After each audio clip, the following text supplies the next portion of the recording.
orang yang duduk dalam kumpulan pencemooh, terus apa?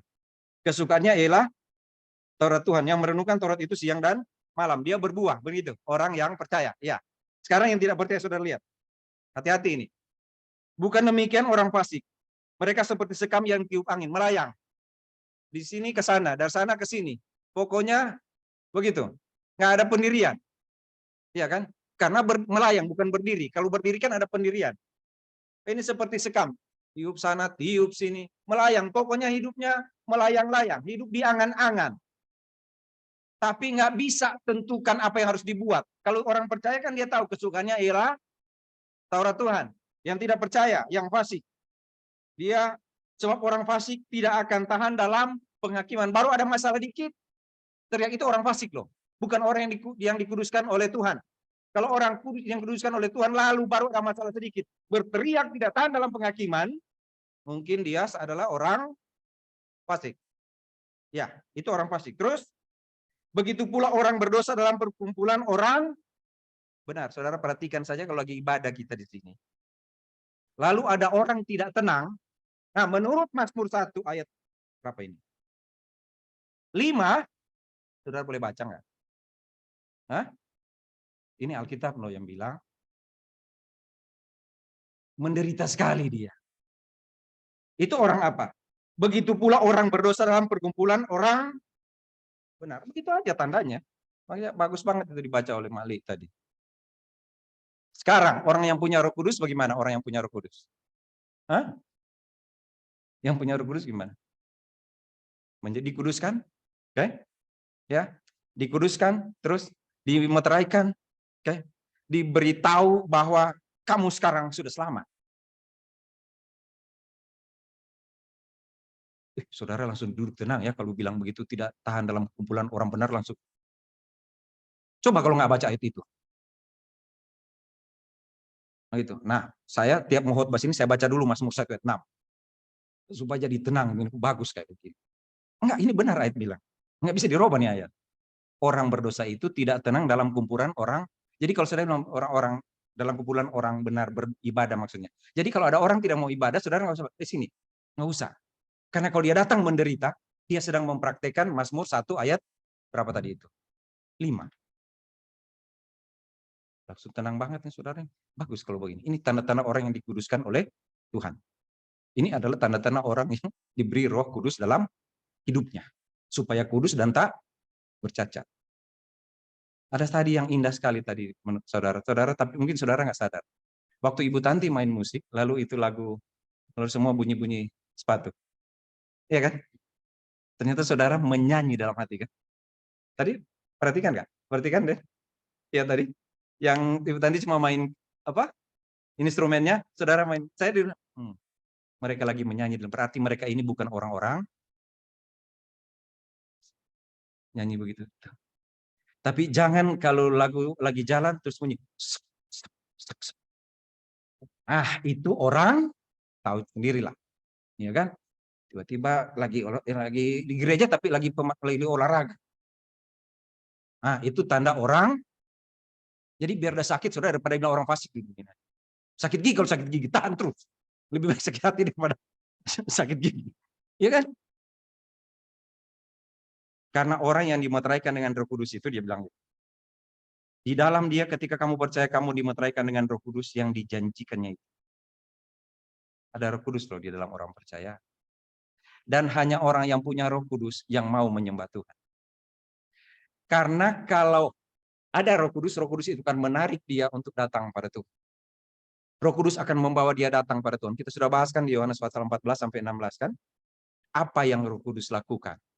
Ketika Tuhan beri Roh Kudus kepada orang percaya, apa yang harus dia lakukan?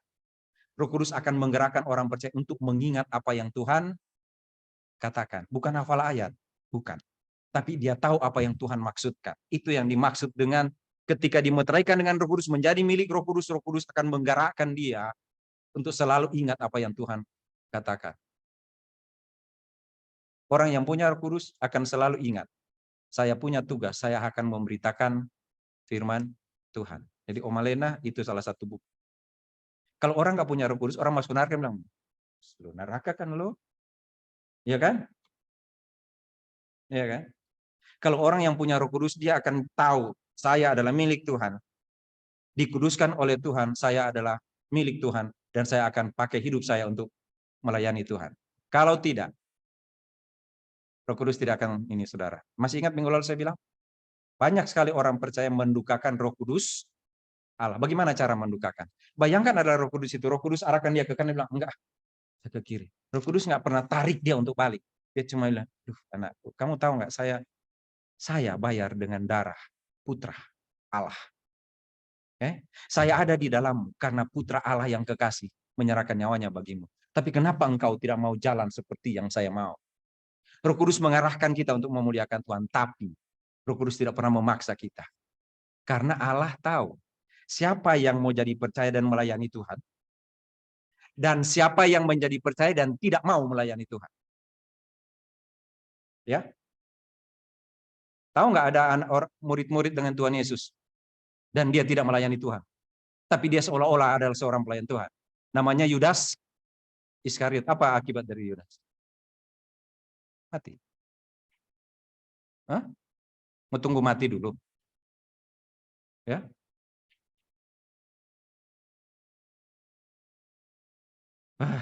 Siapa ini Efesus 1 ini ya? Harusnya bilang begini nih khotbah ini.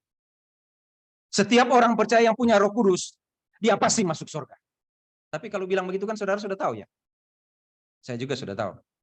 Kita sudah tahu kita pasti masuk surga. Yang jadi masalah sekarang bukan hanya itu ketika dimateraikan dengan Roh. Nanti saudara baca pasal 4 dan seterusnya itu, bagaimana Roh Kudus menggerakkan orang percaya untuk tidak hidup seperti orang tidak percaya. Beda antara orang percaya dan tidak percaya kan nggak bisa lihat sekarang. Orang percaya menyanyi, orang tidak percaya juga menyanyi. Ya kan? Tetapi Tuhan selalu tahu miliknya. Karena di dalam orang percaya itu ada Roh Kudus. Mata Tuhan selalu tertuju kepada dirinya sendiri. Tuhan selalu tertuju pada dirinya sendiri. Yaitu, Bapa akan lihat anaknya yang menguduskan kita. Dan Bapa dan anak akan melihat Roh Kudus yang ada di dalam kita. Tuhan selalu melihat dirinya sendiri. Bisa ini? Dia melihat anak yang menguduskan kita. Dan dia melihat Roh Kudus yang ada di dalam orang yang dikuduskan oleh anaknya. Dan dia selalu lihat itu. Saudara pasti akan, saya juga akan gitu. Iya ya, saya milik Tuhan. Tapi tahu nggak ada satu saat kita melupakan ini? Tahu nggak ada satu saat kita melupakan bahwa kita adalah milik Tuhan? Yang kita ingat cuma kita pasti masuk surga. Tapi kita tidak ingat bahwa kita harus melayani Tuhan. Kita tidak ingat bahwa kita harus menyerahkan hidup kita kepada Tuhan. Kita akan hitung-hitung kalau dengan Tuhan. Padahal Tuhan nggak pernah hitung-hitung dengan kita ketika Dia berikan segala sesuatu kepada kita. Iya? Tidak akan menghitung-hitung. Saudara, ketika Dia kuduskan, Dia beri Roh Kudus itu jaminan bagian kita sampai kita memperoleh seluruhnya. Sekarang belum terima seluruhnya, saudara. Kalau kita melayani Tuhan, kita melakukan sesuatu untuk Tuhan, melakukan sesuatu, kita belum terima sekarang. Kita belum terima seluruhnya, tapi satu waktu kelak kita akan memperoleh seluruhnya, yaitu penebusan yang menjadikan kita milik Tuhan. Saudara kita, saya sudah katakan minggu lalu dan saya mau katakan lagi, saudara kita sedang berjalan bersama-sama dengan Tuhan menuju kekekalan. Sehingga seharusnya apa yang kita lakukan selalu berhubungan dengan kekekalan. Anak-anak kita sudah buktikan itu.